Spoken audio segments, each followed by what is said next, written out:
हम्म,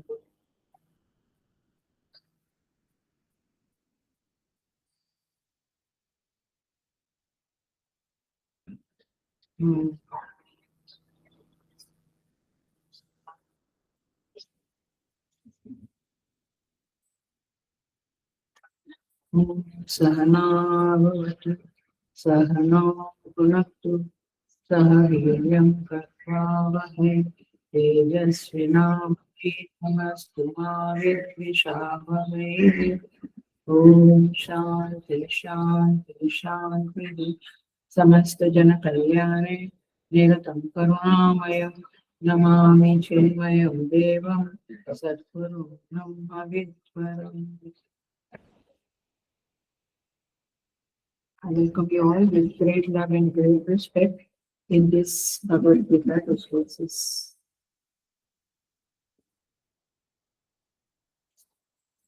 हम 16वें अध्याय 15वें अध्याय पे है 11 to 15 श्लोका का हम चैंट करेंगे। 11 से 15 नंबर का श्लोक चैंट करेंगे। 15 चैप्टर।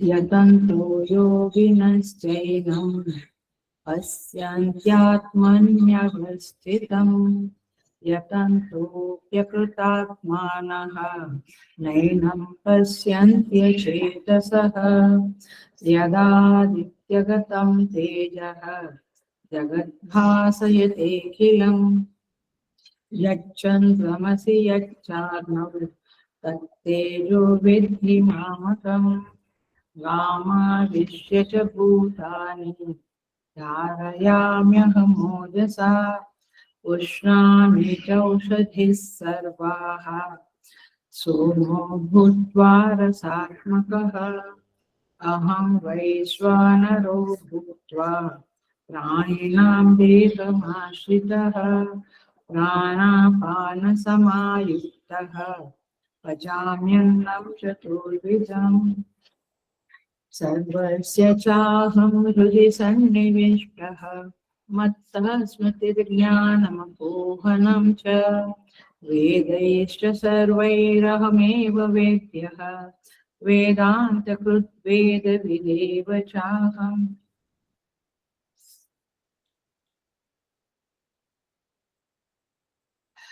भगवान श्री कृष्ण इस 4 श्लोक में यहाँ पे विभूतियों का वर्णन कर रहे हैं, जहाँ पे सूर्य, चंद्र, अग्नि, पृथ्वी,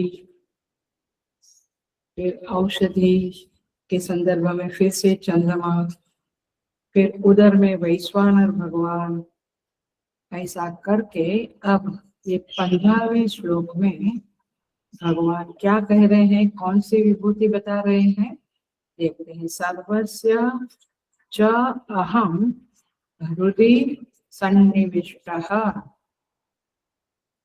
अहम, अहम माने मैं, सर्वस्य हृदि सबके हृदय में, सन्निविष्टः अच्छी तरह से अंतर्यामी रूप से विराजमान हूँ। सबके हृदय में अंतर्यामी रूप से मैं विराजमान हूँ, स्थित हूँ। पहला टुकड़ा, पहली लाइन। सेकंड लाइन, मत्तः स्मृतिः ज्ञानम अपोहनम च। मत्तः माने मुझसे ही स्मृति, ज्ञान और अपोहनम, अपोहनम माने विस्मृति। अभी को टाइमिंग इसी तरह से समझेंगे। स्मृति, ज्ञान और विस्मृति, इस तरह से यह मुझसे ही है, होता है। तीसरी लाइन, वेदैश्च सर्वैः अहम एव वेद्यः। वेदों के द्वारा, सब वेदों के द्वारा मैं ही अहमेव वेद्य। वेद्य माने जानने योग्य। सारे वेदों के द्वारा कोई जानने योग्य है तो मैं हूँ। तथा वेदांत कृत वेदविद एव अहम। वेदों के द्वारा माने वेदांत कृत, वेदांत का कर्ता और वेदविद वेदों का जानने वाला मैं ही हूँ। और वेद्य जानने वाला मैं ही हूँ। वेदांत कृत वेदविद वेद को करने वाला, वेदांत का कर्ता और वेदों को जानने वाला मैं ही हूँ। और वेद्य माने जाना जानने वाला मैं ही हूँ। तो इस तरह से यहाँ पे भगवान ये 15वें श्लोक में ये विभूति वर्णन पूरा होगा। 15वां श्लोक आज हम देखेंगे। शुरू करते हैं हम।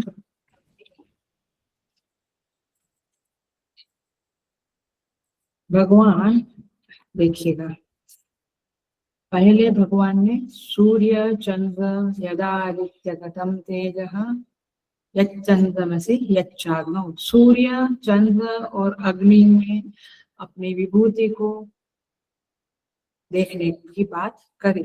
माने सूर्य का जो तेज है उसमें तुम परमेश्वर की भावना करो, उस तेज को देखते हुए तुम परमेश्वर की याद करो। राइट, पहला यदादित्य 12वां नंबर। फिर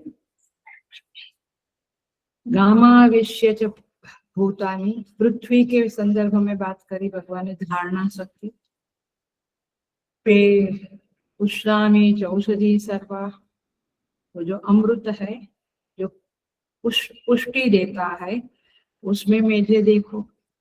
और फिर पिछले क्लास में वैश्वानर गुण, उदर में आपके देह में उदर में वैश्वानर भगवान विराजमान है, जो आपका अन्न पचाम्यन्नम चतुर्विध, अन्न को पचाता है। उसमें मुझे उस वैश्वानर अग्नि में मेरा दर्शन करो, मेरी स्मृति करो। इतना कह दिया। अब भगवान क्या कहते हैं, हृदय सन्निविष्ट। हृदय माने हृदय देश में, हृदय देश में, हृदय जो कहते हैं ना, फिजिकल हार्ट नहीं, अथवा बुद्धि में भगवान अपनी पहचान कराते हैं। ये विभूति को भगवान उठाया है। सो ये हृदय देश में, हृदय में क्या होता है, अहम अहम करके जो स्फुरण होता है।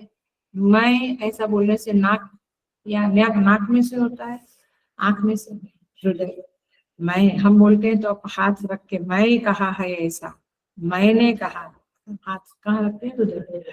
तो हृदय में क्या है भगवान का, अहम अहम करके यह जो स्फुरित होता है, हमें डे एंड नाइट स्फुरित होता है। उस अहम में परमेश्वर को देखो। ये यहाँ पे विभूति के बारे में बताया है। कहाँ है ये कहाँ रहता है ये अहम, हृदय सन्निविष्ट, हृदय में रहता है। अच्छा, हृदय में रहता है, किसके हृदय में रहता है, सर्वस्य प्राणी जाता है। भगवान भाष्यकार सर्वस्य का अर्थ करते हैं सर्वस्य प्राणी जातस्य, सारे प्राणियों के हृदय में मैं रहता हूँ। किस रूप में, अंतर्यामी रूप में रहता हूँ। और वहां पे जो अहम अहम स्फुरण होता है, उस अहम जब जब स्फुरित होता है, उस अहम के रूप में मुझे देखो। उस अहम में परमेश्वर की भावना करो। आखिर में तो यही बात है। सो देखिए, तो ये मूल बात आई, ये विभूति आई। ये थोड़ा डिफिकल्ट लगेगा शायद, लेकिन इतना डिफिकल्ट नहीं है, हम लोग देख लेंगे उसको अच्छी तरह से।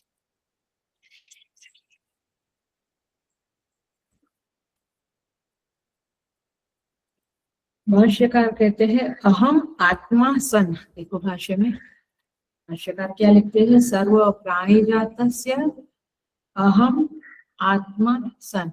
वह जो आत्मा है उसी को तो हम मैं करके बोलते हैं, अहम आत्मा सन। सो भगवान कहते हैं, हे अर्जुन, केवल मनुष्य में नहीं, केवल तुम में नहीं, लेकिन सारे के सारे प्राणियों के हृदय में मैं आत्मा बनकर अहम अहम रूप से स्फुरित हो रहा हूँ। वहां पर तुम मेरी भावना कर। सबका अहम बनकर मैं ही बैठा हूँ। माने तुम जब कहते हो मैंने ये किया, तो वहां कौन बैठा है? हम बैठे। तो मैं तुम्हें तुम के रूप में नहीं देखना है, क्या देखना है? परमात्मा को देखना। हमें जो अपना अहम लगता है, मुझे लगता है मैं अहम, तो वहां पर भी भगवान कहते हैं मैं हूँ, तुम मेरी भावना करो। यहाँ पर मेरी उपस्थिति विद्यमान है, मैं विद्यमान हूँ, तो मुझे याद कर। ये पहली विभूति के बारे में बताया। अब दूसरा क्या बता रहे हैं भगवान? सेकंड लाइन देखिए, मत्तः स्मृति ज्ञानम अपोहनम च। बहुत सुंदर है, देखेंगे। ये बहुत ही, क्या बोलेंगे, हम लोगों का बड़ा प्रैक्टिकल चीज है ये सेकंड पंक्ति, और हमारी बहुत गलत फहमियां भी है यहाँ पे। इसको आज हम साफ करेंगे।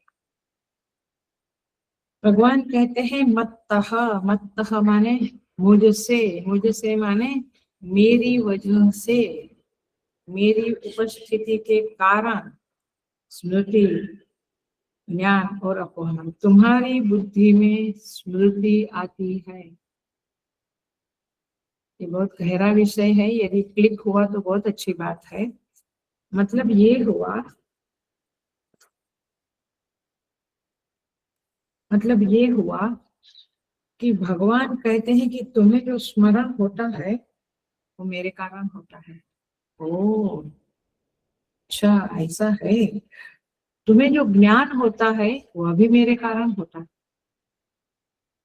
और भगवान कहते हैं तुम बातों को जो भूल जाते हो, विस्मृति हो जाती है, वह भी मेरे कारण होता है।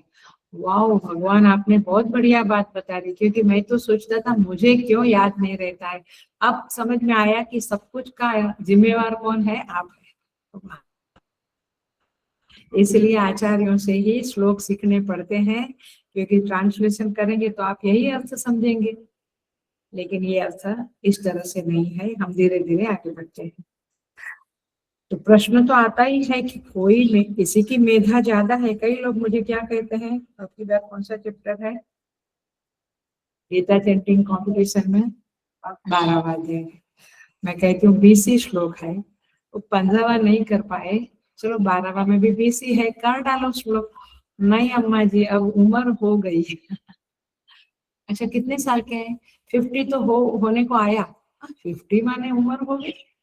बोले अभी याद नहीं रहता। लोग ऐसा कहते हैं। किसी की मेधा शक्ति कम है, ऐसा कुछ नहीं है। हम देखेंगे, इसका रीजन देखेंगे। लेकिन आपको क्या कहते हैं, हृदय को थाम कर सुनना पड़ेगा, क्योंकि यहाँ पे आपकी हमारी सच्चाई बाहर पड़ने वाली है आपके इसके क्लास, आज के क्लास में। तो प्रश्न उठता है कि भगवान, आप तो सबके हृदय में रहते हो, और आप कहते हो कि मेधा शक्ति जो है, स्मृति जो है, वो मेरे कारण है। तो मतलब कि मुझे याद नहीं रहता है, तो फिर आप ही जिम्मेवार हो। फिर क्यों अम्मा हमारे पीछे पड़ती है कि बाय हाथ करो, कंपटीशन में पार्टिसिपेट करो। हमारे गुरुदेव ये देखना चाहते थे कि हिंदुस्तान का हर व्यक्ति, हर बच्चा, हर बूढ़ा आदमी जो भी है, उनके मुंह में गीता हो। और इसलिए गीता पंचामृत ये भी इस साल का बड़ा प्रोजेक्ट है 75 ईयर्स के संदर्भ में। मूल बात तो वही है कि हर घर में गीता पढ़ते सभी। सो ये मेधा जो कम ज्यादा है, उसमें जो भेद है, वैचित्र्य है, क्या ये भगवान की वजह से है? भगवान तो यहाँ पे कबूल करते हैं कि मेरे कारण है। तो देखो, तो संगति और फिर स्मृति में भी और विस्मृति में भी भगवान हेतु है, ज्ञान में भी भगवान हेतु है। तो जरा संगति लगानी पड़ेगी। देखो इसके संदर्भ में और एक बात करते हैं। कई बार भक्त लोग जो होते हैं, कई भक्त लोग वो ऐसा मानते हुए बड़े प्रसन्न होते हैं कि भगवान ने ऐसा कहा है तो बस मैं मानता हूँ। क्या वे अच्छे भक्त है, छल नहीं है, उनका उद्देश्य भी शुद्ध है, लेकिन वे कहते हैं कि मुझे याद नहीं रहता है तो भगवान की इच्छा है, भगवान के कारण ही मुझे, और शांति से बैठ जाते हैं। कभी कभी भूल जाते हैं, विस्मृति होती है तो भी कहते हैं भगवान ने याद नहीं कराया, चलो ठीक है। मौके पर याद आ जाता है तो भी कहते हैं कि अरे ये तो भगवान ने याद कराया, माने हर चीज भगवान। तो देखो भगवान की मर्जी थी तो मुझे याद आ गया। अच्छा कुछ प्रवचन सुना, वो कुछ समझ में नहीं आया, भगवान की मर्जी थी, भगवान के कारण नहीं समझ में आया, तो कुछ समझ में आया तो भगवान के कारण समझ में आया। ये बोलते हैं ना लोग, लोग तो बड़ा डिप्लोमेसी से बोलते हैं, कॉन्ट्राडिक्टरी बोलते हैं। कुछ कुछ ऐसा होता है, याद रहता है, याद आता है, समझ में आता है तो बोला मेरी बुद्धि प्रखर है इसलिए समझ में आता है। नहीं आया तो कहेंगे भगवान की मर्जी, उन्होंने कहा है विस्मृति मैं करा था तो मुझे याद नहीं आया, तो डबल वाला। ये मनुष्य का स्वभाव है कपट वाला, क्या करें। सो इस तरह से ये भक्त लोगों का मानना है एक पक्ष में ठीक है, बट ज्ञान के संदर्भ में वो सही नहीं है। तो मत्तः ज्ञानम मत्तः अपोहनम, अपोहनम माने क्या, विस्मृति। मत्त स्मृति ज्ञानम, देखो श्लोक देखो, मत्तः स्मृति ही ज्ञानम अपोहनम च, मेरे कारण स्मृति है, ज्ञान है और विस्मृति है। अपोहनम माने विस्मृति, भूल जाना, हट जाना, दिमाग से निकल जाना, अपोहनम है। तो भगवान कह रहे हैं, तो भक्त लोग कहते हैं हम तो कठपुतली है, वो याद करा दे तो याद आएगा, नहीं तो नहीं आएगा, जैसा नचाते वैसे हम नाचते हैं। तो ये श्लोक तो बहुत बढ़िया है, सारी जिम्मेवारी भगवान पे डाल देते हैं, बट ज्ञान के संदर्भ में ये सही नहीं है। बट खुश रहते हैं, चलो वे लोग खुश रहते हैं, अच्छी बात है। तो अब देखते हैं कि इसके पीछे आचार्यों का रीजन क्या है।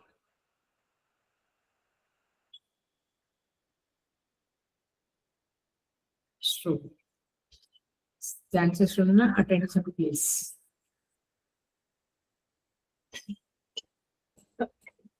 किसी भी क्रिया का एक होता है साक्षात हेतु।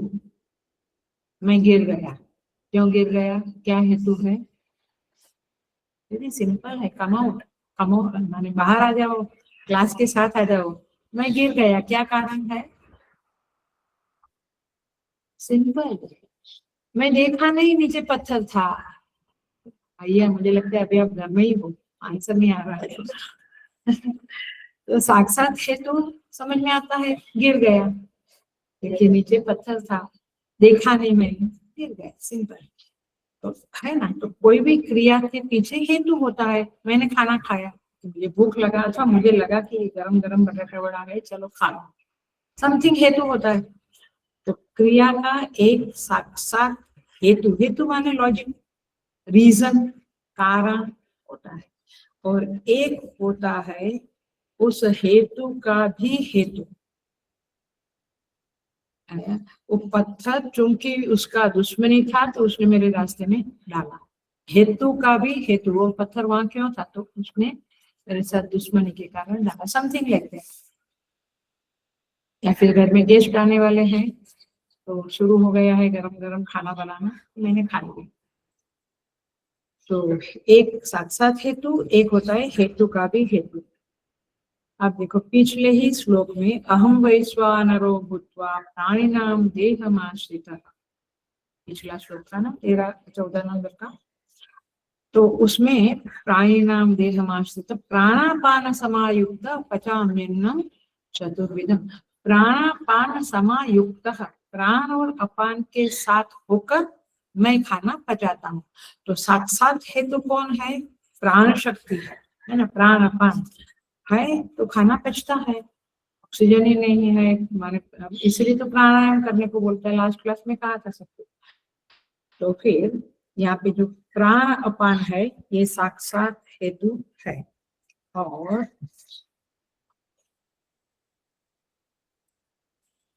क्यों ऐसा कहते हैं कि वो साक्षात हेतु है? क्योंकि कभी भोजन पचता है, कभी नहीं पचता है। तो भगवान यदि है तो वो तो सम है, वो तो सबका समान रूप से भोजन पचा देंगे, बट ऐसा नहीं होता है। इसका मतलब है कि प्राणापान ही हेतु है।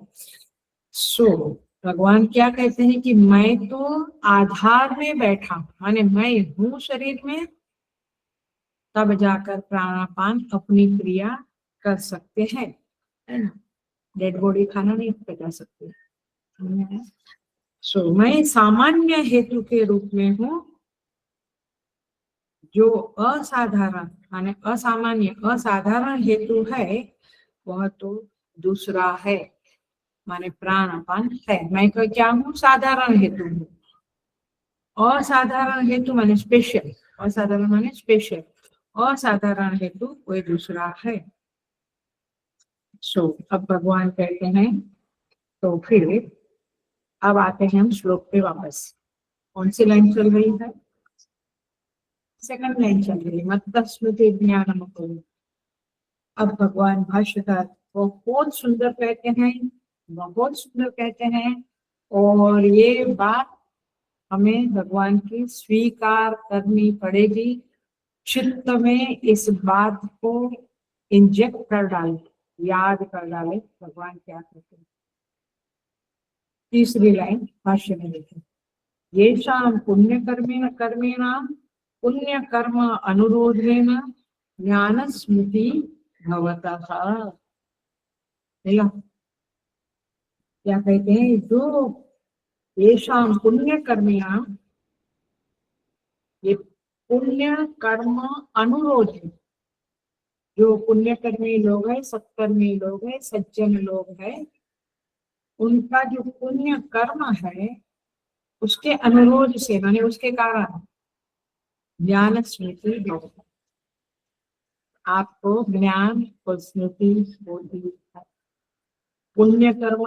पुण्यकर्मी लोग, सज्जन लोग, सत्कर्मी लोग, साधु संत महात्मा लोग, अथवा जो भी संसार में अच्छे लोग हैं, वो उनका जो पुण्य है ना, उस पुण्य के कारण क्या ज्ञान होता है, माने आपको क्लास समझ में आती है, और स्मृति होती है, याद रहता है, अथवा कुछ याद आ जाता है इसके कारण। तो साक्षात हेतु क्या बना यहाँ पे? पुण्य का आया। अब देखो, इसलिए ये ज्ञान को समझने के लिए भी, ये अटेंड करने के लिए भी पुण्य चाहिए। पुण्य नहीं तो आप सत्संग अटेंड नहीं कर सकते। तो जब व्यक्ति सत्कर्म करता है, साधना करता है, तब क्या होता है? देखो मैं थोड़ा पीछे पीछे जा रही हूँ, मैं लॉजिकल एनालिसिस में उतर गई। आया? क्योंकि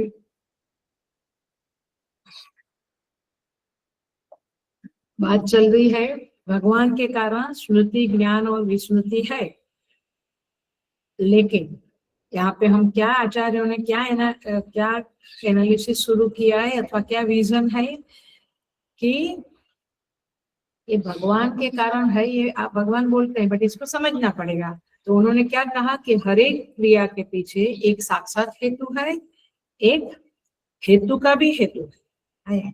तो वैश्वानर के संदर्भ में तो प्राण अपान है, वह क्या है?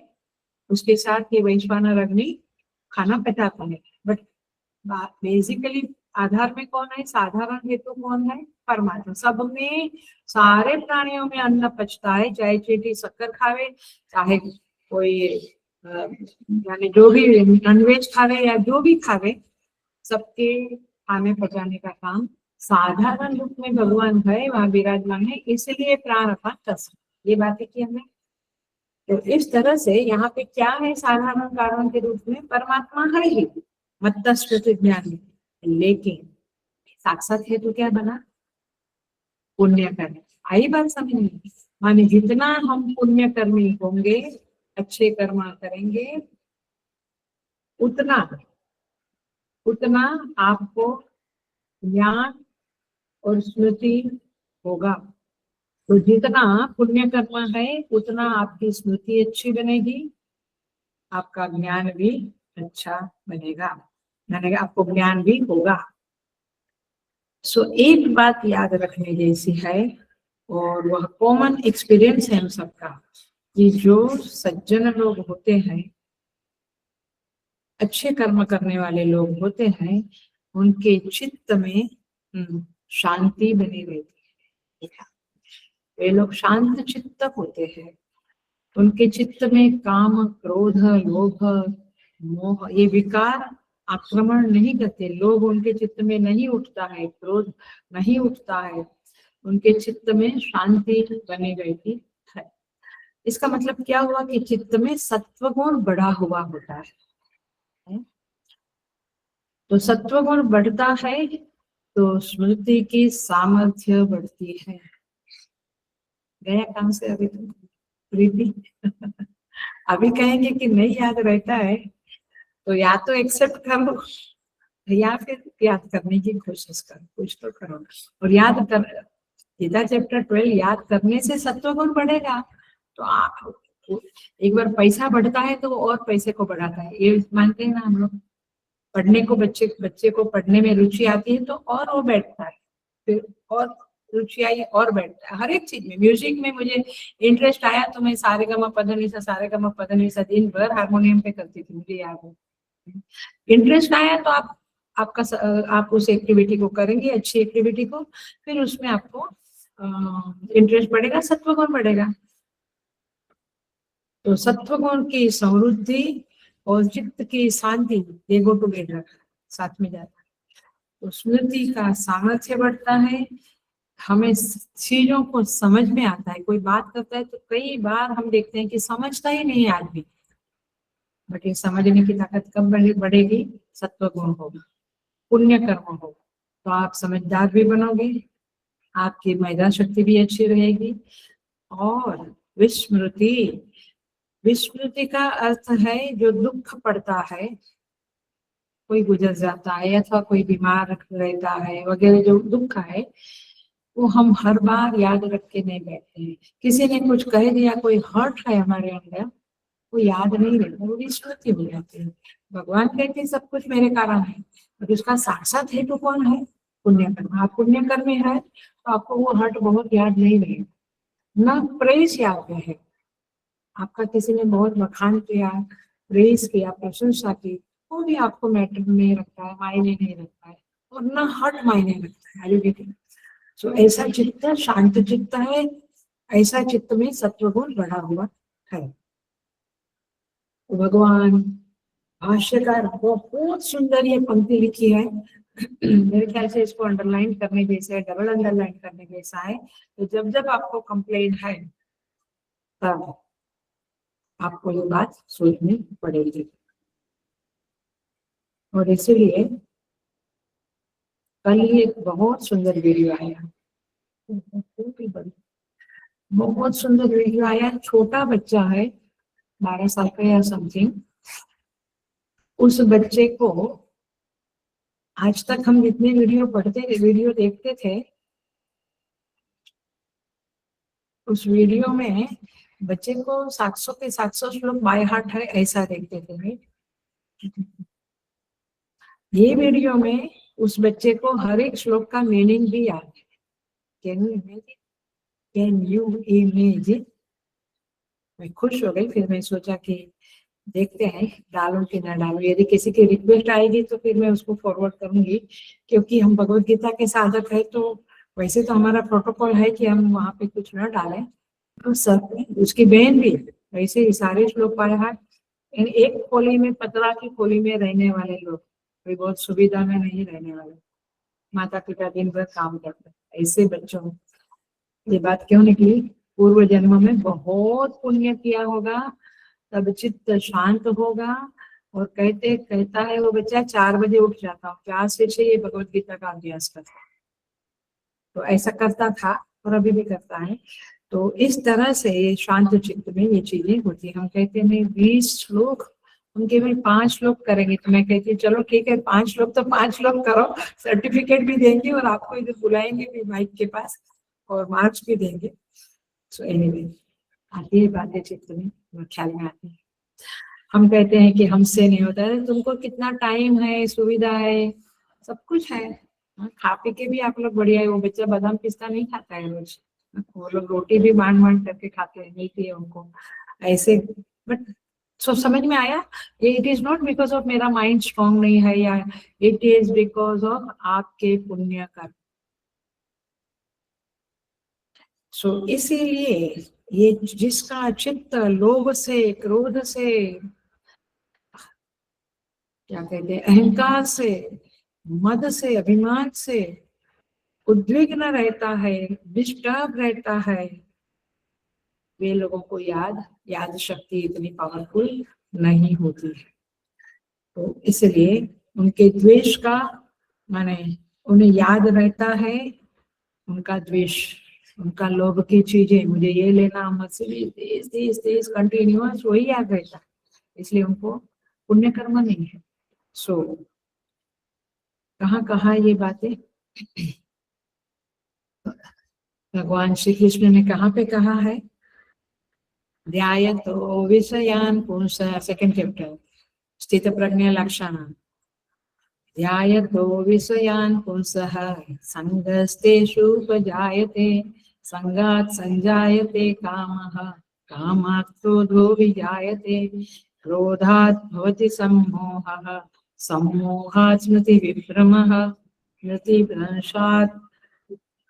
स्मृतिभ्रंशात् बुद्धिनाशात् प्रणश्यति।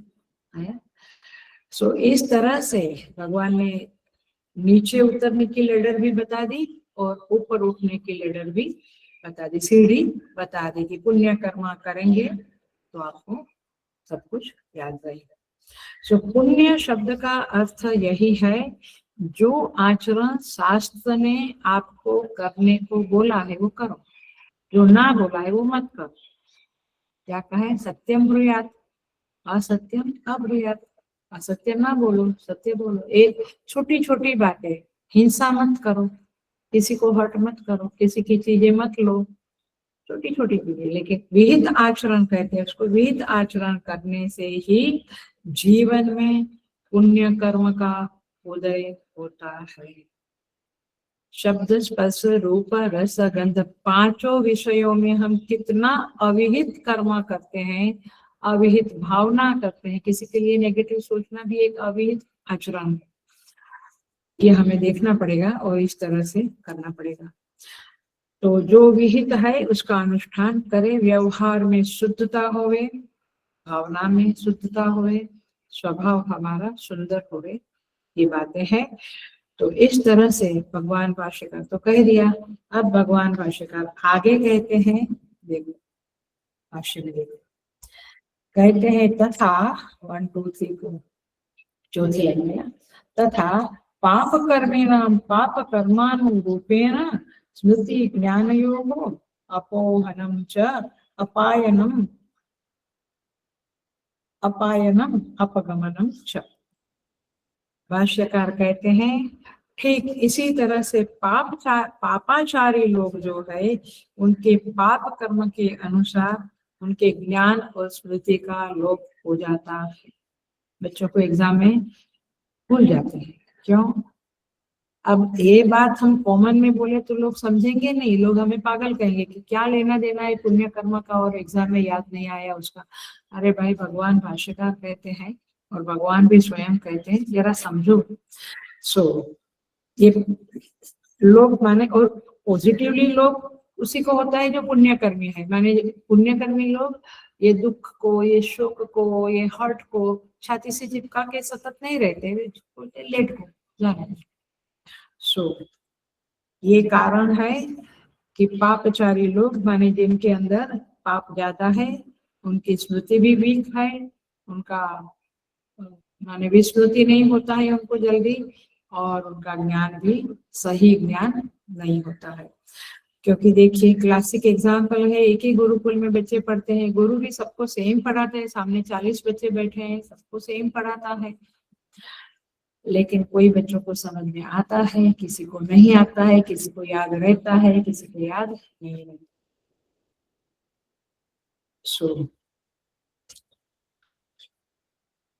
किसी को कम याद रहता है बट पूरा नहीं, कम याद रहता है। तो ये ज्ञान स्मृति और विस्मृति का जो वैचित्र्य है, उसमें भगवान सीधे सीधे हेतु है, हेतु नहीं है। परमात्मा सीधे सीधे हेतु, साक्षात हेतु नहीं है। पाप और पुण्य ही सीधा सीधा हेतु, साक्षात हेतु है। अब समझ में आई ये बातें? अब समझ में आया कि भक्त लोग जो सोचते हैं वो ठीक है, एक तरह से उनका भक्ति के संदर्भ में ठीक है, लेकिन ज्ञान के साथ ये बात नहीं जाएगी कि भगवान खुद हमें बुला देते, भगवान खुद हमें याद कराते। नहीं, हमारा पुण्य और पाप के कारण याद, स्मृति और विस्मृति होती है। परमेश्वर तो सबस्ट्रेटम के रूप में, अधिष्ठान के रूप में विराजमान होते हैं। तो इस तरह से जितना भी व्यवहार में विहितत्व है, शुद्धि है, निर्मलता है, साधना करते हैं, भगवान की शरणागति बनाए हुए है, इसलिए तो गुरु गीता में कहते हैं, इवन विष्णु सहस्त्र नाम में भी कहते हैं कि ज्ञान जो है वो किसको होता है, जिसको परमात्मा का स्मरण होता है। सो यहाँ पे भगवान के प्रति जो सरेंडर्ड है, जिसने भगवान का ही वर्ण कर लिया इस संसार में, इस जीवन में, वे लोगों को स्मृति अच्छी होती है, ज्ञान तुरंत होता है और फालतू चीजें विस्मरण हो जाती है। सो एग्जाम्पल देते हैं, जैसे राख में हीरा पड़ा हुआ है, वो दिखाई नहीं देता है, राख में है तो थोड़ा धुंधला धुंधला चमकता है, ऐसा दिखता है, फिर हम जब उसको उठा के राख दूर कर देते हैं तो एकदम चमकता है। वैसे ये राख दूर करना माने क्या करना है, मुझे याद नहीं आता है, मेरी बुद्धि में चमक नहीं है, स्मृति में चमक नहीं है, वो प्रकाश नहीं है, तो ये राख को हटाना किससे हटेगा? उपासना करो, सत्कर्म करो, बस इतना जप तप करेंगे। मेरा तो बहुत अनुभव है, आई थिंक आप सबका होगा। जैसे मैं पाठ में, ऐसे ही बुज्जू लोग हैं, हाँ, फायदा तो देखेंगे, पाठ में बैठते हैं तो चीजें साफ हो जाती है, बिल्कुल स्मरण हो जाता है, एक 10-12 मिनट चलता है ये, फिर भगवान में मन लग जाता है। लेकिन हम सबका अनुभव होगा कि बैठे तो कुछ याद आता है, कुछ क्लैरिटी आती है, कुछ समझता नहीं था वो समझ में आ जाता है, ये भी चलता है और भगवान का स्मरण भी चलता रहता है। सो ये जो धुंधलापन है हमारी स्मृति में, बुद्धि में, उसको दूर करने का उपाय है उपासना, जप तप अथवा सत्कर्म करो, सो भक्ति करो। तो इतिहास में ऐसे बहुत सारे एग्जाम्पल है, क्लासिक एग्जाम्पल है इसका कालिदास, सुना है ना नाम, कवि कालिदास, ग्रेटेस्ट कवि, श्रेष्ठ कवि। क्या था उनका पहले का समय, मैंने जब वे छोटे थे, याद आता है, पेड़ पे, जिस पेड़ पे बैठे थे, उस जिस डाल पे बैठे थे वही डाल काटने का कर रहे थे, इतने महामूर्ख थे। लेकिन जब आराधना की, कवि कालिदास बन गए, बड़े महान कवि बन गए। और किसका एग्जाम्पल, बहुत सारे एग्जाम्पल है, but greatest example one more is that Panini Maharaj. ये जो ग्रामर है, ये पाणिनि व्याकरण बोला जाता है, मूलतः पाणिनि महाराज का व्याकरण है। ये पाणिनि को भी जब बच्चे थे तो गुरु ने कहा, टीचर ने कहा, तेरे हाथ में पढ़ने की रेखा ही नहीं है, विद्या है ही नहीं, तू मूर्ख है। बड़ा बुरा लगा। उन्होंने शंकर भगवान की आराधना की और भगवान शंकर डमरू बजाते हुए प्रकट हुए और उस डमरू में व्याकरण के शब्दों का ज्ञान पाणिनि महाराज को हो गया, और तब जाके वो व्याकरण के जो सूत्र है, मुझे तो नहीं आते हैं, जबरदस्त है। स्वामी सुबोधानंद जी कभी बुलवाते थे किसी से, हमारी जो सुजाता है, फिर और एक अहमदाबाद में कोई एक था त्रिगुणा में, मेरे ख्याल से कोई कोई को आता था, हम देखते थे, माय गुडनेस, ये तो बहुत क्या बोलते कठिन सूत्र है। वो पाणिनि महाराज को प्रकट हुआ, बुद्धि में प्रकट हुआ। इवन हम कहते हैं ऋषि मुनियों को ये प्रज्ञा होती है, तो ये उनकी बुद्धि इतनी शुद्ध होती है, इतना सत्वगुण उनका भारी होता है, तो उनको मंत्र दिखते हैं, उनका रियलाइजेशन होता है। So the point is this कि मत्तः स्मृति ज्ञानम अपोहनम च। और एग्जाम्पल से हम बाद में टाइम मिला तो देखते हैं। हम आ जाते हैं तीसरी लाइन पे, वेदैहि च सर्वैहि अहम एव वेद्यः। सर्वैहि वेदैहि, सारे वेदों के द्वारा, अहमेव वेद्यः, मैं ही जानने वाली चीज हूँ, जानी जाने वाली चीज हूँ, अथवा जाने जाने वाला तत्व हूँ। सारे वेदों के द्वारा मुझे जानो।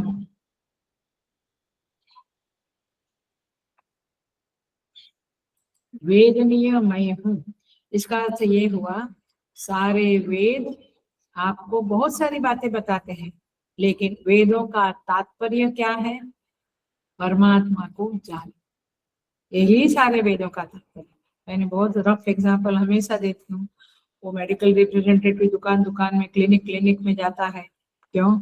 और बात क्या करता है? मौसम बड़ा ही गरम गरम है, बहुत गर्मी बढ़ गई है, अच्छा ये युद्ध होगा, कौन से एयरपोर्ट चलेंगे, कौन सा फ्लाइट का क्या होने वाला, प्रेडिक्शन ये है, बहुत बातें करेगा वो। लेकिन उसका उद्देश्य क्या होता है, तात्पर्य क्या होता है वहां जाने का? अपनी प्रोडक्ट को सेल करना, माने मेडिकल रिप्रेजेंटेटिव, अपनी प्रोडक्ट नहीं, जो भी है, तो सेल्समैन। तो इस तरह से होता है ना, ऐसे ही वेद बहुत सारी बातें बताता है। इसमें कुकिंग का भी, माने आपका कुकिंग का भी जो प्रक्रियाएं है, रहस्य है, मकान बनाने का, मेडिसिन का, सब कुछ बताता है वेद। अथर्ववेद में बहुत सारी चीजें, लेकिन वेदों का मूल तात्पर्य क्या है? जैसे उसका सेल करना है, जैसे वेदों का क्या है? परमात्मा को जनाना, जीव जगत और ईश्वर क्या है इस बात को बताना, ये तात्पर्य है। इसलिए ब्रह्म सूत्र में कहते हैं तत्व समन्वया, समन्वय से सारे वेदों का तात्पर्य केवल और केवल परमात्मा है। आप जरा सा ऑब्जर्व करो, शब्द फिर से देखो, वेदैहि च सर्वैहि अहम एव वेद्य। लिखा, वेदैहि सर्वैहि अहम एव, मैं ही। भगवान कहते no chance for anything else, मुझे ही जानना है। तो ये बात हमें समझनी पड़ेगी कि हम गीता भी क्यों पढ़ते हैं, उपनिषद क्यों पढ़ते हैं? भगवान को जानना, जानना ही माने अहम ब्रह्मास्मि, मैं ही वो ब्रह्म हूँ, ये बात को रियलाइज करना है। सेकंड लाइन भगवान कहते हैं, माने फोर्थ क्वार्टर, वेदांत कृत वेदविद एव च अहम। मैं वेदांत कृत का अर्थ भगवान भाष्यकार ने किया है, देखो, वेदांतार्थ संप्रदाय कृत, भाष्य में देखा मिला, वेदांतार्थ संप्रदाय कृत। वेदांत, वेदांत तो अपौरुष है, वेद तो अपौरुष है। अपौरुष है माने किसी व्यक्ति ने नहीं लिखा है, वो ऋषियों को रियलाइज हुआ है, वो परमात्मा का ही रचना है। तो संप्रदाय, वेदांत अर्थ अद्वैत वेदांत संप्रदाय के अंगों का नाम है वेदांत। तो भगवान कहते हैं कि उस संप्रदाय का मैं प्रवर्तक हूँ। वेदांत कृत माने वेदांत का वो रचना वास्तव में हुई ही नहीं है, ऋषियों को वो रियलाइज हुआ है, बट उस वेदांत संप्रदाय का जो प्रवर्तन है, प्रचार है, प्रवर्तक है, वो मैं हूँ, ऐसा भगवान भाष्यकार यहाँ पे कहते हैं। और हम भी गाते हैं क्या, सदाशिव समारंभां शंकराचार्य मध्यमाम् अस्मदाचार्य पर्यंतां वंदे गुरु परंपरां। है ना, गुरु परंपरा। ये समारंभा भगवान शिव से शुरू हुआ है, सदाशिव समारंभ, फिर शंकराचार्य, इन दिन बहुत सारे आचार्य। और भी एक श्लोक है, नारायणं पद्मभुवं वसिष्ठं, पता है, शक्तिं च तत्पुत्रपराशरंश्च व्यासं शुकं गौडपदं महान्तं गोविन्दयोगेन्द्रमथास्य शिष्यं श्रीशङ्कराचार्यमथास्य पद्मा पादं च हस्तामलकं च शिष्यं तं तोटकं वातिककारमन्यान् अस्मद्गुरुं सन्ततमानतोऽस्मि, संततम नतोस्मि। माने नारायण भगवान, फिर ब्रह्मा, फिर वशिष्ठ, शक्ति, शक्ति का पुत्र पराशर, ऐसे पूरी परंपरा बताई है। तो वेदांत कुल में सारे वेदांत का प्रवर्तन करने वाले लोग भगवान कहते हैं भाई जी। माने हमें हमारे गुरु को उस रूप में देखना है। गुरुदेव ने इतना, अभी तो ये बड़ा प्रोजेक्ट चल रहा है, तो इतना बड़ा, माने इतना बड़ा ये गीता का प्रचार किया, इतना महान प्रचार किया है, घर घर में गीता, आज पूरे वर्ल्ड में करोड़ों लोग ये 5 श्लोक कर रहे हैं। अच्छा, कितने सारे लाखों लाखों बच्चे हैं जो बाल विहार में सब गीता सीख रहे हैं, गीता चैंटिंग कंपटीशन होती है उसमें। तो ये जो प्रचार करते हैं तो वे कौन है? भगवान का ही है। ऐसा गुरु को मानना चाहिए। भगवान इवन गीता में भी कहते इमं विवस्वते रोगम प्रोक्तवानहमव्ययं विवस्वान्मनवे प्राह मनुरिक्ष्वा कवे ब्रवीत। तो इस तरह से सूर्य को ये योग मैंने सिखाया, सूर्य ने मनु को दिया, मनु ने इक्ष्वाकु को दिया, फिर पूरा वंश चल पड़ा। तो इस तरह से संप्रदाय के प्रवर्तक साक्षात परमात्मा है। और आगे कहते वेदवित, ये वेद को जानने वाला भी मैं हूँ। वेद पकड़ लेना बात को, हिंदी बोल रही हूँ। वेद को जानने वाला भी मैं हूँ, वेद का रचना करने वाला भी मैं हूँ, माने प्रवर्तक भी मैं हूँ, और वेद से जाना जाने वाला भी मैं हूँ। आप ढूंढे, आप ढूंढा गए, माने मैं ही ढूंढने वाला हूँ, और जिसको ढूंढ रहा हूँ वह भी मैं ही। कौन सा हमेशा का सूफी पंक्ति कौन सी है? कबीर का, जिसे जाना था बंदा वह खुद खुदा निकले। अजब एक माजरा देखा, अजब एक माजरा देखा, खुदी का जब उठा पर्दा, अजब एक माजरा देखा, जिसे बंदा समझ रहा था वह खुद खुदा निकले। तो मतलब आप ढूंढे, आप ढूंढा दे, आप ही ढूंढनहारी। क्या बढ़िया। संतों का तो ऐसा लगता है कि रोज, माने मुझे लगता है कि मैं बचपन में अच्छे दिन बिताए हैं ऐसे। कब ऐसा दिन आएगा जैसे हम लोग रोज शाम को पाठ, आरती होती थी, दिया बत्ती होगा, आरती होगी, ये थोड़े भजन होंगे, थोड़ा रामायण वगैरह पढ़ा जाएगा, माने पूरा घंटा सवा घंटा ऐसे बीतता था रोज। ऐसा हिंदुस्तान के हर घर में कब होगा? अभी तो बहुत कुछ बदल गया है, बट फिर भी ठीक है। सो यहाँ पे कहते हैं, अब देखो थोड़ा सा समझने वाली बात आ गई, थोड़ा डीपली जाऊंगी मैं। Attention please. हेलो। इसमें रहस्य क्या है कि ब्रह्म तत्व का ज्ञान वैसे नहीं होता है जैसे आपको घट का, कपड़े का, पटका होता है। घट का ज्ञान हुआ तो कैसे हुआ? मैं जो घट को देखने वाला, माने प्रमाता, प्रमाता माने जानने वाला, और घट क्या है? प्रमेय, जानी जाने वाली चीज। और घटना क्या बनी? प्रमा ज्ञान हुआ। हाँ? वो चक्षु इंद्रिय का वृत्ति जो है वो घट के ऊपर गया, घट को उसने आवृत किया, वापस लाया, उसके बाद फलश्रुति हुई। तो इस तरह से फल व्याप्ति हुई। तो इस तरह से हमें संसार का ज्ञान होता है, लेकिन परमात्मा का ज्ञान वैसे नहीं होगा कि परमात्मा खड़ा हुआ, हमारी वृत्ति में आया, फिर हमने उसको जाना। ऐसे नहीं होगा जैसे घट को जाना, ये रसगुल्ला है, ये पिज्जा है, जाना, वैसे नहीं जाना। ये कैसे होगा? घट का ज्ञान में क्या होता है? घटक ज्ञान मुझे हुआ, मैं घट ज्ञान वाला, घटज्ञ हुआ, पटज्ञ, ऐसा होता है।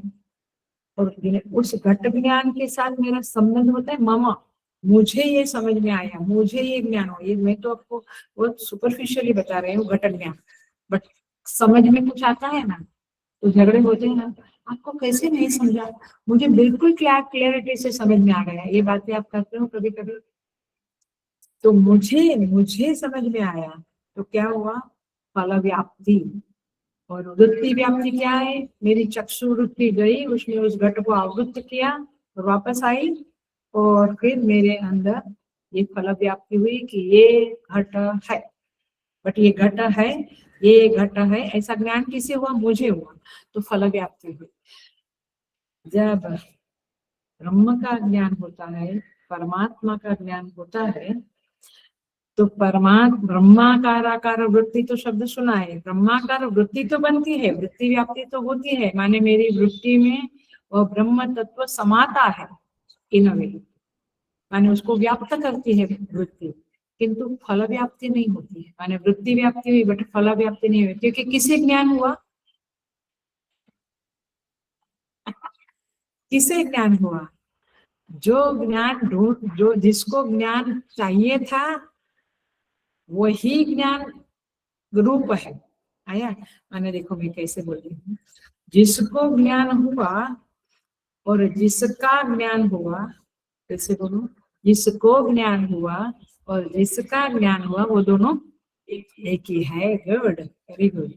इसीलिए अब फल व्याप्ति वाली बात ही नहीं होती है, क्योंकि वहां तो घट अलग है, मैं अलग हूँ, तो फल व्याप्ति हुई, पता चला कि ये घट है, बट यहाँ तो एक ही है, इसीलिए यहाँ पे फल व्याप्ति नहीं होती, क्योंकि ममा संबंध बनता ही नहीं है वहां पे, और उसका तादात्म्य अभिमान उत्पन्न होता नहीं है, और इसीलिए यहाँ पे केवल और केवल, हेलो सुन लो अच्छी तरह से, केवल और केवल अज्ञान की निवृत्ति होती है, वो ज्ञान उत्पत्ति होती है ऐसा बोला नहीं जाएगा, क्योंकि वो ज्ञान उत्पत्ति माने वो मैं ही, और इसीलिए फल व्याप्ति नहीं होती है, और इसलिए मांडुक्य कारिका में कहते हैं अजम अजेन विबुध्यते, अजम माने वो अज, अज पुरुष माने जो जन्मता नहीं है वो तत्व, अजेन विबुध्यते, वो अज जो है वो अज के द्वारा ही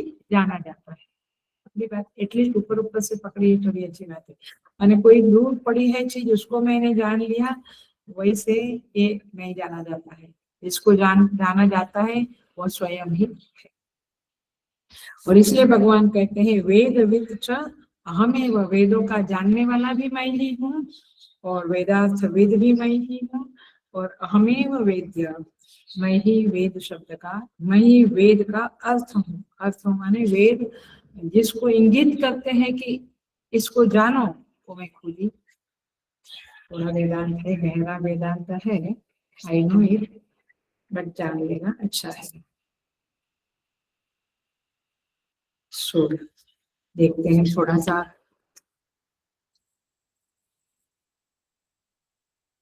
मुझे लगता है मूड बना है, तो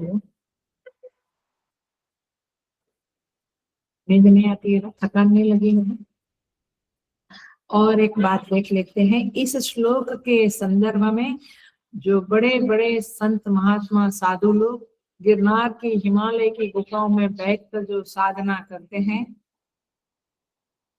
मोस्ट ऑफ देम, उसका उस साधना का नाम है, उपासना का नाम है अहम ग्रह उपासना, नाम सुना ये मारूंगी, ईशावास्य से ये हर उपनिषद में ये ऑलमोस्ट हर उपनिषद में ये उपासना का रेफरेंस आता है, अहम ग्रहोपासना, अहम ग्रह,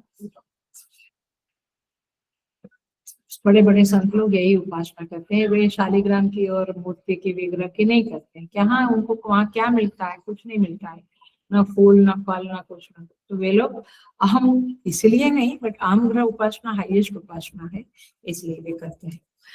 अब देखो आपको याद होगा सूर्य मंदिर, विग्रह कौन, सूर्य मंदिर, तेज, तत्तेजो विद्धिमामकम, तेज भगवान का विग्रह, उस तेज में मुझे भगवान की भावना करनी है और फिर मैं उसको भगवान के रूप में प्रतीकोपासना के रूप में देखता हूँ। तो प्रतीक बनाइए पत्ते। ऐसे ही वैश्वानर अग्नि है ना, ऐसे सब पृथ्वी में जो धारयति धारण करने की शक्ति है। नामा विशेष भूतानि, सारे भूतों को मैं धारण करता हूँ पृथ्वी में प्रवेश करके। तो पृथ्वी मंदिर, धारणा शक्ति, विग्रह, और उस धारणा शक्ति में वो देखते हुए हमें याद करना है कि ये तो परमात्मा की शक्ति। ऐसे अब आते हैं इस श्लोक के संदर्भ में अहम ग्रह उपासना को देखते हुए। आपका अंतःकरण हृदय सन्निविष्ट, तो ये तो अंतःकरण का ही अंदर है। वो क्या है? मंदिर। और मंदिर में भगवान की मूर्ति है। अब यहाँ पे भगवान की मूर्ति क्या लेंगे हम? जैसे वहां सूर्य में तेज लिया, अब यहाँ क्या लेना है? सर्वस्य च अहम हृदय सन्निविष्ट, सबके हृदय में अहम माने मैं खुद। कौन बोलता है ये? भगवान बोलते। तो अहम क्या हुआ? परमात्मा का विग्रह। पकड़ी बात? पकड़ी? यहाँ तक पकड़ी है तो अच्छा है। अब अंतःकरण में उस अहम अहम करके जो स्फुरित होता है उसको परमात्मा का विग्रह समझो। मैं क्या समझता हूँ? अहम माने मैं, और मैं माने अल्पज्ञ, अल्प शक्तिमान, मरने वाला, श्रीमंत, गरीब। सुने नहीं, मैं के बारे में सारी सीमित कल्पनाएं हैं। लेकिन भगवान क्या कहते हैं? उस अहम में परमात्मा बुद्धि कर। अब जैसे तेज में परमात्मा बुद्धि किया, वैसे यहाँ पे अहम में। ये श्लोक बहुत इंपॉर्टेंट है। ये श्लोक समझ में आया और ये साधना शुरू की तो आप बहुत जल्दी आगे बढ़ेंगे। सो जैसे प्रतिभा में प्रभु की बुद्धि करते, शालिग्राम में विष्णु की बुद्धि करते हैं, वैसे यहाँ पे अहम में परमात्मा बुद्धि करनी है, जीव बुद्धि नहीं करनी है। पकड़ी? अब तो अहम जीव, मैं कल मरूंगा, परसों मरूंगा, 40 साल बाद मरूंगा, 15 साल बाद मरूंगा, ये जीव बुद्धि नहीं करनी है। जब जीव बुद्धि नहीं तो ये सारे थॉट्स आएंगे ही नहीं कि उसको मैं कैसे नीचा बता दिखाऊं, उसको मैं कैसे बदला लूं, कुछ नहीं आएगा क्योंकि जीव बुद्धि नहीं है। आप सोचो कितना बढ़िया है। सो जीव बुद्धि नहीं है तो अहम क्या हुआ? साक्षात प्रभु का विग्रह हुआ, साक्षात। तो अंतःकरण क्या हुआ? मंदिर माने देवालय। संत लोग कहते हैं देहो देवालय प्रोक्त। ये देह क्या है? देवालय है, इसमें प्रभु विराजमान है। इसलिए मैं कभी कभी पहले भी बोली हूँ, कभी कभी उपनिषद में क्या कहता है मंसूर मस्ताना, क्या कहते हैं? कहते हैं कि ये हृदय में ये परमात्मा विराजमान है। मंदिर तोड़ो, मस्जिद तोड़ो, काबा तोड़ो, कबला तोड़, मंदिर तोड़, मस्जिद तोड़, काबा तोड़, कबली तोड़, कबला तोड़, किबला तोड़, बट दिल किसी का मत तोड़। दिल किसी का मत तोड़। ये दिल दिने इलाही का स्थान है, माने यहाँ पे ये दिने इलाही परमात्मा निवास करता है। कितनी बढ़िया बात है। मतलब ये परमात्मा यहाँ पे रहता है। देखो हम कहते हैं कि वेदांत पर सारा कुछ वेदांत का ही पसारा है, सब जगह पे वेदांत ही चोरी हुआ है। चोरी हुआ है नहीं कहेंगे, चलो वेदांत को ही फॉलो करते हैं, चलो ये बेटर वर्ड है। ये घर इन्हें इलाही का घर है, दिल मत तोड़। कितनी बढ़िया बात है। तो यही बात यहाँ पे अहम ग्रह उपासना में आती है। मराठी में कौन सा भजन है? बहुत सुंदर है। देहा चेती जोरी भक्ती चाच ठेवा, उघडदार देवा आता, उघडदार देवा। क्या बढ़िया प्रार्थना है। ये देह क्या है? तिजोरी है, उसमें भक्ति रूपी संपत्ति है। मतलब कि ये परमात्मा उस भक्ति के रूप में विराजमान है, भक्ति देवी के रूप में। आप उनकी आराधना करो। उघड़दार देवा आता, ये अंदर का द्वार खुल जावे तो मैं आपका दर्शन करूं। क्या बढ़िया बात। तो सब जगह पे ये बात है कि अंदर ही परमेश्वर विराजमान है। उसे क्या समझना है, तो कहाँ आप कहाँ देखेंगे, वो मांस का पिंड में तो नहीं देखेंगे। तो ये अहम, अहम मैं जहाँ से उठता है और जहाँ लीन हो जाता है, उदित स्थान और लय स्थान जो है अहम का, वहां पे आप वृत्ति को ले जाओ। दृश्य विवेक में ये सब बातें बहुत अच्छी तरह से आई है। सो वहां पर आपका परमेश्वर विराजमान है। सो यहाँ पे कहते हैं भगवान, अब देखो वहां पे परमेश्वर की उपस्थिति में, हाँ, मत्तः स्मृति अपोहन, ज्ञानम, मत्तः स्मृति ज्ञानम अपोहन, आया। ये होता रहता है। आप यदि उधर ही टच में है, उधर ही आपकी वृत्ति जुड़ी हुई है, तो आपको, इसलिए ये बच्चे को मैंने बोला वो एग्जाम्पल, जो भी ज्ञान है, पहले भी कहा है, क्या बोलते शतावधानी, वो तो जब सुना था तो मुझे लगा माय गुडनेस, सारा ईगो अपना ठूस हो जाता है, पूरा ईगो अपना वेपोरेब हो जाता है, क्या स्टीम की तरह। शतावधानी माने वो प्रोग्राम, माने बड़ा हॉल है, स्टेज है और बड़ा प्रोग्राम है, एक के बाद एक 100 लोग प्रश्न पूछते हैं, और ऐसा नहीं ये कपड़ा कहाँ से ले आएंगे, ये ऋग्वेद की उस वहां पे ये रुचा है, उसका क्या अर्थ है। और कोई पूछता है तारे ग्रह सूर्य के संदर्भ में, सूर्यमंडल है नो, कोई हिस्ट्री का क्वेश्चन है 2000 साल पहले, कोई महाभारत की बात, माने 100 लोग। नहीं सुना है प्रीति, नहीं सुना ये बात कभी, तुमको याद है ना, ये कर्नाटक में ही हुआ है, ये स्वामी जी बता रहे थे। वे गए थे उधर, उन्होंने खुद देखा था, बोले कि आई वॉज शॉक्ड, क्योंकि हम कहते थे कि आपका मेमोरी इतना बढ़िया है, हमारा क्यों नहीं है। मेरा हमेशा का कंप्लेन था कि आपका इतना बढ़िया है, तो बोले देखो देखो इधर देखो, ऐसे 100 क्वेश्चन पूछा जाएगा, उसके बाद उसको याद रहे। हमारा तो बड़ा मजेदार है, अभी बोला अभी भूल जाते हैं। तो 100 क्वेश्चन लाइन से, बीच बीच में नहीं, लाइन से, पहले तुमने पूछा तो पहला क्वेश्चन का आंसर, तुमने सेकंड पूछा सेकंड क्वेश्चन का आंसर, ऐसे 100 क्वेश्चन के आंसर देते थे, और परफेक्ट पेज नंबर देख करके ऋग्वेद के इस पेज में देखो, यहाँ पे इसका आंसर इस तरह से, इसको बोलते थे शतावधानी।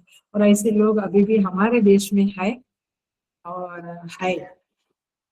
मैंने ये भी कहा है, शेखर सेन का, यहाँ पे मोदी जी के साथ मुलाकात हुई थी, हमारी बातचीत हुई थी, वो शेखर सेन, वो कबीर, मीरा, ऐसे अलग अलग पात्रों का 3 घंटा, वो यदि कबीर की पत्नी बनता है, कबीर का बेटा कमाल बनता है, जो भी सीन है, माने पूरी लाइफ हिस्ट्री ऑफ कबीर 3 घंटे में, और अकेला शेखर सेन, अकेला वो डायलॉग बोलता है, फिर उसकी पत्नी बनती उस आवाज में वो अगेन वो डायलॉग बोलता है, फिर बेटा, फिर गांव के लोग, फिर गुरु, गंगा नदी, सब सीनेरियो बदलता जाता है, और वो सारे डायलॉग उस रूप में बोलता है 3 घंटा। तब तो मोदी जी देखने आए थे, हम लोग को भी पास मिला था, कर्नाटक क्लब में था अहमदाबाद में, तो गए थे। सो पॉइंट इज, तभी भी आश्चर्य लगता है, और फिर हजारों की पब्लिक के सामने आप जब पेश करते हैं, और वो मैंने बहुत सच्चाई से बोलते थे कि मुझे कोई पीछे से याद कराते हैं, ऐसा कुछ नहीं है, ये ऊपर वाले की कृपा है। और देखो, खाली कबीर का ही सारी दुनिया में किया करते बात, कबीर का, तुलसीदास जी का, मीरा का, ज्ञानेश्वर का, जो भी कैरेक्टर है, इसका मतलब आप समझते हैं उनकी लाइफ हिस्ट्री कितनी उनको उन्होंने इम्बाइब की होगी। डायलॉग्स याद करना, एक कबीर के डायलॉग, एक ज्ञानेश्वर महाराज के डायलॉग, बाप रे, इट्स नॉट ए जोक। तो ऐसे लोग क्यों होते हैं, ते पुण्य कर्मेणा पुण्य कर्मानुरोध है, मैं तो इतना ही समझती हूँ।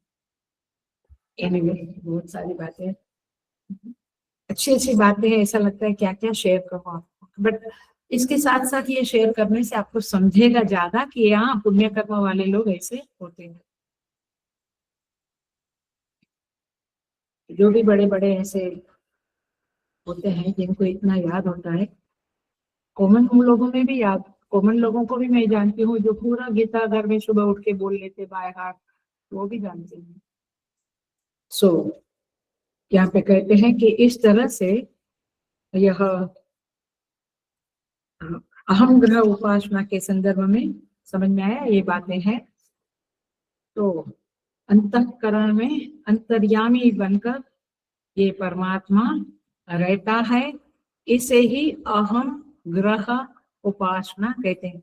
ये शालिग्राम ग्रह उपासना माने शालिग्राम को विष्णु के रूप में ग्रह पकड़ा मैंने, शालिग्राम अथवा शालिग्राम को पकड़ के विष्णु रूप की उपासना की, ऐसे अहम को पकड़ के ईश्वर उपासना, परमात्मा की उपासना की। यही बात। तो इस तरह से अहम में परमात्मा की भावना करना और जीव भाव का निषेध करना, अर्थात देह भाव का निषेध करना, मनुष्य भाव का निषेध करना, यह है अहम ग्रह उपासना। जैसे पाषाण मूर्ति में देखना, सुन लेना, समझ लेना। जैसे पाषाण मूर्ति में पत्थर बुद्धि का निषेध करते हो ना, ये पत्थर है, ये मूर्ति भगवान की यहाँ पे है, ये पत्थर है, आप उसका निषेध कर देते हो और उसमें परमात्मा भावना का स्थापन कर देते हो। वैसे अहम में जीव बुद्धि का निषेध करके परमात्मा बुद्धि को स्थापित करना, है बात। तो परमात्मा बुद्धि की स्थापना की, ऐसे अपने अहम विग्रह में जीव भाव का निषेध करके परमात्मा बुद्धि की स्थापना करना, ये अहम ग्रह उपासना है। और ये उपासना से आप ये श्लोक को अच्छी तरह से समझ सकेंगे। मद्दा स्मृति ज्ञानम पोहनम, मेरे द्वारा ही स्मृति ज्ञान और विस्मृति है, मतलब आप परमात्मा को पकड़ेंगे। माने यस्य जन्म संसार बंधना विमुच्यते नमस्तस्मै विष्णवे प्रभविष्णवे। तात्पर्य ये है कि उस ज्ञान, उस विष्णु के जो अहम स्फुरित होता है, वहां पे वो विष्णु बैठे हैं, विराजमान है, उधर स्पर्श करो, उधर वृत्ति को जोड़ो। जैसे स्मरण मात्रेण जन्म संसार, स्मरण मात्रेण माने उपासना करो करो करो, और विमुच्यते नमस्तस्मै विष्णवे, तो आपका उद्धार हो जाएगा, विमुच्यते मोक्ष होगा। पॉइंट इज दिस, उस परमात्मा को उस माने हम फूल में भी देखते हैं, विग्रह में भी देखते हैं, वैसे उस अहम के उद्गम स्थान में देखो। तो क्या होगा आपका स्मृति, आप फिर आप ये नहीं कहेंगे, आप कहेंगे खाली 20 लोग की बात करते हैं अम्मा जी, मैं तो पूरी गीता बायात करके दिखा दूंगी।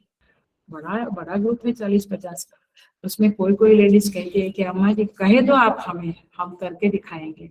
बोलना ही उनका इतना मुझे अच्छा लगता है, और तब मैं पूछती भी हूँ, उसमें से 2 लेडीज ने आज तक करके मुझे बताया है कि हमने किया, बाकी के लोग कहते हैं कि चल रहा है। कितना अच्छा लगता है। और हम गीता पंचामृत 5 लोग स्वामी जी ने कहा है, स्वामी तेजो में आनंद जी ने, अब कहते हमसे नहीं होगा, हम नहीं करेंगे। और कई लोग तो ग्रुप में आते ही नहीं है, जवाब ही नहीं देते। Anyway, so the point is this कि पुण्य कर्म का सारा तमाशा है, पुण्य कर्म होना चाहिए। तो भगवान कहते हैं सर्वे ही वेदे ही अहमेव वेद्यः, सारे वेदों के द्वारा मैं ही वेदनीय हूँ और मैं ही वेदांत कृत हूँ। और इस तरह से सबके अंतःकरण में अहम रूप से विराजमान जो प्रभु की मूर्ति है, वही सब कुछ करने वाले है। सो यहाँ पे इस तरह से यह 4 श्लोकों में भगवान ने उपासनाएं बताई, 5 टेक्निक बताई है, 5 प्रकार की उपासना बताई है। भासयते, सूर्य में तेज, धारयामी, पृथ्वी पे भूतों को धारयामी, उष्णामी च औषधि सदा, औषधि में जो पुष्टि का गुण है। पचाम्यन्नम चतुर्विधम, वैश्वानर अग्नि के रूप में अन्न को पचाने वाला हूँ। और जानामि वेदैश्च सर्वैः अहमेव वेद्य, वेदविद, मैं ही जानने वाला हूँ। तो जानामि, तो इस 5 उनकी शक्तियों को, उनके गुणों को अथवा उनकी लक्षण को, कैरेक्टरिस्टिक को देखते हुए उसी को विभूति कहेंगे। आप इस 5 टेक्निक्स को जीवन में अपना लो तो आपकी साधना बहुत आगे बढ़ेगी। उपासना का ये बहुत ही बड़ा मर्म जनक, ये रहस्यात्मक ये साधना का टॉपिक है, और ये 4 श्लोक वो इस संदर्भ में है, क्योंकि विभूति का ही अर्थ होता है एक उपाधि को लेकर आप उस परमेश्वर का स्मरण करो। तो परमात्मा का ये उपाधियां है, ये सूर्य उपाधि है, ये तेज उपाधि, सब उपाधियों को लेते हुए आप करो। तो इस तरह से यहाँ पे संदर्भ में कहते हैं। देखिए क्लासिक एग्जाम्पल बता दूं जाते जाते। कुंभकर्ण आ गया याद, मत्त स्मृति ज्ञानम अपोहनम च। पता है क्या स्टोरी है? ये रावण ने उठाया वाली स्टोरी नहीं है जो मैं हर बार बताती हूँ। कुंभकर्ण सर्व जीव राशियों को खा जाता था, सबको पता है, बहुत खाता था, बहुत खाता था। घट के घट भर के, माने बर्तन के बर्तन भर के मांस देते थे और घट के घट भर के मदिरा देते थे। और 6 महीना सोता था, 6 महीना जागता था। जब जागता था तो खाता ही रहता, सोता था तो शांति होती थी। अब ये क्यों हुआ ऐसा उसका जीवन में? क्योंकि उसने कुछ तपस्या की। और काय के लिए तपस्या की? उसको इंद्रासन चाहिए था, इंद्र का आसन चाहिए था, स्वर्ग का आसन चाहिए था। उसको ये पृथ्वी लोग पाताल लोग नहीं पसंद। अब जब भगवान शंकर प्रसन्न हुए और उसने इंद्रासन दो ऐसा बोलना था, माने मांगते हैं ना, जो मांगते हैं वो देते हैं भगवान, उसकी जगह पे उसने निद्रासन दो ऐसा मांगा। आई बात समझ? ये विस्मृति कौन करा दिया? इंद्रासन। हम भी कभी प्रवचन में कुछ गड़बड़ बोल जाते हैं क्योंकि वो बुद्धि अपनी ये हो जाती है, तो कुछ गलत कर्मों का फल है, सीधी सी बात है। लेकिन यहाँ पे बड़ा गड़बड़ हो गया, बेचारा ने इंद्रासन की जगह पे निद्रासन मांग लिया और फिर वही मिला उसको। 6 महीना जागना चाहिए, 6 महीना नहीं। तो अपोहनम च, ये विस्मृति कौन कराया? इंद्रासन शब्द की विस्मृति करके निद्रासन शब्द आया, अपोहनम। तो भगवान, तो इस सेंस में भी अपोहनम है। और कुछ दुख आया जीवन में, बहुत बुरी घटना घटी, वो भी पकड़ पकड़ के दुखी होने के बदले भगवान उसको कृपा करके विस्मृत करते। और ये हमें पता है, सत्संग में आते हैं, जब ऐसी घटना घटती है उसके बाद लोग सत्संग में आते हैं, जब तप बढ़ा देते हैं, फिर उनका वो दुख धीरे धीरे खत्म होता है। तो पॉइंट यही है। अब देखिए पूरे 4 श्लोक का एसेंस बता के 2 मिनट में पूरा करते हैं। एसेंस जो है 4 श्लोक का क्या है? जैसे, ध्यान से सुनना, अटेंशन प्लीज। जैसे अध्यस्त में अधिष्ठान व्याप्त है, सर्प अध्यस्त है, सुपरइम्पोजिशन है ना, और सबस्ट्रेटम क्या है?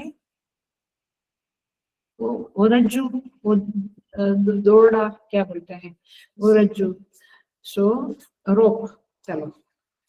तो सर्प में जैसे रज्जु व्यापक है, वास्तव में है, बट सर्प की उत्पत्ति, सर्प का लय रज्जु के ज्ञान से ही होता है। सर्प की उत्पत्ति रज्जु के अज्ञान से होती है, और सर्प की का लय हो जाता है, माने सर्पत्व बुद्धि खत्म होती है रज्जु के ज्ञान से। वैसे ही यह सारे सृष्टि में, सारे जगत में, सारे पदार्थों में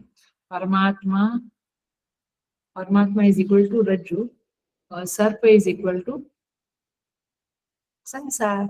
क्यों याद नहीं आता है? आप कंफ्यूज मत होइए। इसलिए मैं ऐसा फालतू तरह से, एक्चुअली ऐसा बोलना भी ठीक नहीं है प्रवचनों में, बट चूंकि आपको समझ में आवे इसलिए। जैसे रज्जु सर्प में व्याप्त है, तो रज्जु की जगह पे कौन है? भगवान परमात्मा, और सर्प की जगह पे संसार। तो इस तरह से जैसे रज्जु सर्प में व्याप्त है, अधिष्ठान अध्यस्त में व्याप्त है, वैसे परमात्मा इस जगत में व्याप्त है। उसके प्रकाश, जैसे प्रकाश में प्रकाशक व्याप्त है, वैसे परमात्मा समस्त पदार्थों में उनके अधिष्ठान के रूप में व्याप्त है। जैसे हम कहेंगे कि ये टीवी में जो स्क्रीन है, वही सारे जो युद्ध दिखाते हैं और सीरियल चलती है, न्यूज आते, जो भी है, उन सब में वो स्क्रीन व्याप्त है। स्क्रीन नहीं तो दृश्य प्रपंच दिखेगा। तो समस्त दृश्य प्रपंच जैसे स्क्रीन पे आधारित है, वैसे सारा संसार परमात्मा पे आधारित है। समझ में आई है बातें? तो सब कुछ ये आत्मामय है, ये जितना भी टीवी में हमें जो कुछ भी दृश्य दिखता है वो सब स्क्रीनमय है, स्क्रीन के साथ ही है ना। बट हम क्या देखते हैं, दृश्यों को देखते, स्क्रीन का हम परवाह नहीं करते इतना। तो सभी कुछ आत्मामय है, आत्मा से पृथक, जैसे स्क्रीन से पृथक ये स्क्रीन में दिखने वाला दृश्य प्रपंच है, उसकी सत्ता नहीं है स्क्रीन से अलग, वैसे परमात्मा से अलग ये संसार में जो कुछ भी दिखता है उसकी सत्ता नहीं है, वो परमात्मा मय ही है और हम परमात्मा मय नहीं देखते। इसी को कहते हैं ईश्वर, ईशावास्यम इदगम सर्वम, इसी को कहते हैं वृक्ष को देखो, वृक्ष को देखो। क्यों कहते हैं, समझ में आया अभी? ये विभूति के संदर्भ में ये बातें समझ में आएगी। तो इस तरह से बहुत सारी बातें हैं। हृदय सन्निविष्ट ईश्वर सर्वभूतानां हृदय से अर्जुन तिष्ठति भ्राम्यं सर्वभूतानि यंत्रारूढ़ानि मायया। तो इस तरह से सब जगह पे भगवान ये बातें करते हैं और ये श्लोक बड़ा ही प्यारा है। और भी कुछ देखना होगा तो देखेंगे, नहीं तो अगले क्लास में 16वां नंबर का श्लोक शुरू कर देंगे बुधवार। ओम पूर्णमदः पूर्णमिदं पूर्णात् पूर्णमुदच्यते पूर्णस्य पूर्णमुदच्यते पूर्णमेवावशिष्यते। ओम शांति शांति शांति। हरि ओम। श्री गुरुभ्यो नमः। हरि ओम।